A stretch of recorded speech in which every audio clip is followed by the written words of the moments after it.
Hi, everybody. I hope everybody is enjoying their day. It's Elijah, the emergency veterinary technician, and today we're going to talk about pet awareness and our purring friends, the cat.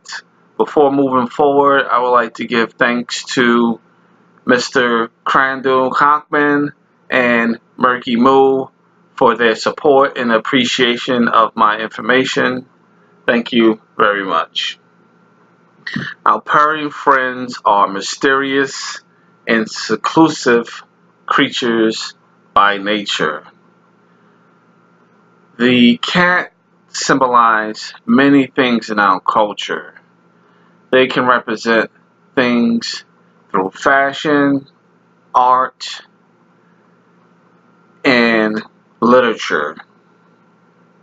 They can symbolize sexuality, independence, intelligence, and loftiness. There are 70 different breeds of cats. There are different types of cats: long hair, medium hair, short hair, hyperallergenic cats, domestic short hair cats. It's very enlightening to get stories from clients that come through emergency services expressing the different personalities of cats based off fur color, such as the orange tabby is known to be vocal, the tuxedo cats are known to be adventurous and curious, the calico cats are known to be independent and sassy. What's also interesting is that majority of orange tabbies are males and majority of calico cats are females. Cats are very mysterious and seclusive in showing their symptoms of disease, in particular with cardiovascular diseases. One in particular, such as hypertrophic cardiomyopathy. Cats, unlike dogs, symptoms are very seclusive. Dogs, we know they are having problems, and it's represented through breathing, inability to exercise, and coughing.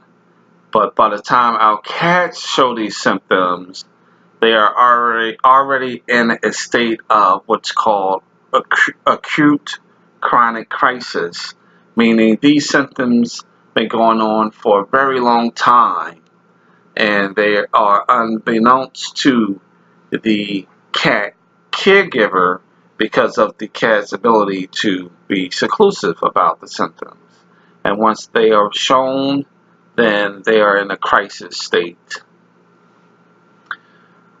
The different symptoms of hypertrophic cardiomyopathy in dogs and cats is that in cats it's asymmetric, meaning that this disease can affect a variety of parts of the cardiovascular muscle, whereas in dogs it affects a certain area.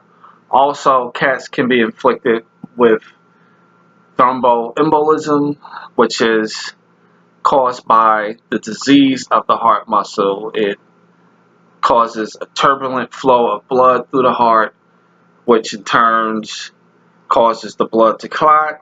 The clots can attach to the wall of the heart muscle. Eventually, they can break off and enter the aorta of the cat, which is termed a thromboli. The thromboli can travel through the vessels of the cat. It could affect the cat's organs, brain, and lungs, which can be fatal. It also can get lodged at the end of the aorta and the hind end where the blood supply the hind legs of the cat, causing blockage. There's been numerous of incidences as emergency veterinary technicians where we get calls from cat caregivers expressing how they were awakening from a sleep from a loud cry of pain and discomfort from their cats. The cats are suddenly unable to walk, and their hind end appears to be cold to touch. When they're presented through emergency services, the diagnostics are performed. X-rays reveal that the cat is presented with congestive heart failure. And most of the time, this is a surprise to cat owners because of the cat's mysterious ways of hiding their symptoms. Even severe, it's been times when cat caregivers present to the emergency services with a cat DOA, dead on arrival. The cat caregiver explains that they were watching TV and suddenly the cat shot across the room, let out a loud cry, and collapsed and became limp. And now they're here with the cat deceased.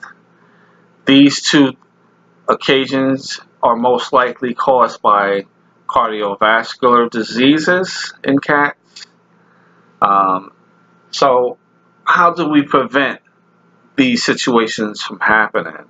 How can we prevent our cat from experiencing a sudden thrombolism, or what is termed saddle thrombus? We can have daily wellness checkups performed by our general practitioner. The general practitioner can detect a heart murmur through listening to our cat's hearts with a stethoscope. A heart murmur is an abnormal sound made by an insufficient valve of the heart. Each phase of the heart makes a distinctive sound.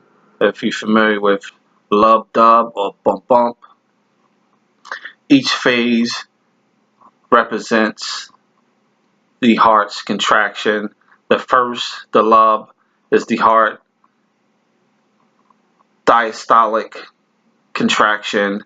At the end of this phase, the valves close shut, producing the lub sound or the bump sound. And the second phase is the valves again closing shut, producing the dub sound. So the lub sound is the mitral and the tricuspid valve closing shut, and the dub sound is the aortic and the pulmonic valve closing shut, producing clear sound, lub dub. So if it's an abnormal sound where it's a constant noise, then the veterinarian will inform you that your cat might have a murmur. And murmurs can be graded from 1 to 6. The higher the number, the more severe the murmur. In low-grade murmurs, general practitioners commonly recommend cat caregivers to have the murmur monitored periodically every 3 to 6 months. If it increases in number, then the general practitioner will recommend cardiologists to do an echocardiogram / ECG. An echocardiogram is a non-invasive procedure performed by a cardiologist, which gives the cardiologist a live feed of your cat's heart. The cardiologist can actually determine how the valves are working, the thickness of the heart muscle wall, and also can visualize the flow of blood through the heart. Also, they will perform an ECG, and that's basically the heart rhythm. This to make sure that there's no arrhythmias caused by any other abnormalities. So there you have it. Let's be safe with our kitty cats, especially if they're in a geriatric stage or even adults. Heart disease can afflict any age cat. Heart disease is not curable, but it is manageable, and with proper management you can provide a good quality of life for your pet. And once your pet is prescribed cardio medications and the symptoms reside, please do not discontinue the medications because the symptoms resided, because they can relapse and go into congestive heart failure if you do so. So eventually your cat will be on cardiovascular medications for the rest of his life.